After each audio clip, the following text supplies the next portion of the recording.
Hello ചേച്ചി പക്ഷെ നിങ്ങൾ കണ്ടു നോക്കൂ, അനുകരിക്കരുത്. അതല്ല ചേച്ചി, പൈസ വല്ലതും തരാണെങ്കിൽ എന്തെങ്കിലും കഴിക്കായിരുന്നു. അമ്മ പറഞ്ഞിട്ടുണ്ട് നല്ലത് ചെയ്താൽ നല്ലത് കിട്ടുന്നു. 500 രൂപ. 500 എനിക്കാണോ? 500 നിനക്കല്ല. ഭക്ഷണം കഴിച്ചിട്ട് ബാക്കി പൈസ എനിക്ക് ഇങ്ങോട്ട് കൊണ്ടുവന്ന് തരണം. ഞാൻ അവിടെ തന്നെ ഉണ്ടാവും. കൊണ്ടുവന്ന് തരില്ലേ? ആ ശരി ചേച്ചി, ഞാൻ കഴിച്ചിട്ട് ഇപ്പൊ തന്നെ കൊണ്ടുവന്ന് തരാം. 500 കാര്യം വിശക്കുണ്ടെങ്കിൽ കഴിക്കാൻ നിക്കണ്ട. എന്റെ ഈ 300 കൊടുത്തിട്ട് 500 വെക്കാം.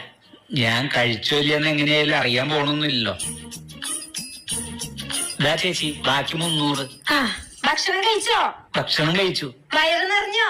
വയറ് നിറഞ്ഞു. കണ്ട ചേട്ടാ, നല്ലത് ചെയ്തവർക്ക് നല്ലത് തിരികെ കിട്ടും. എന്റെ കയ്യിലുണ്ടായിരുന്ന 500 നോട്ട് കള്ളനോട്ടായിരുന്നു. അതാരും എടുക്കണ്ടായിരുന്നില്ല. ഇപ്പൊ ആ പൈസ കൊണ്ട് ചേട്ടന്റെ വയറ് നിറഞ്ഞു.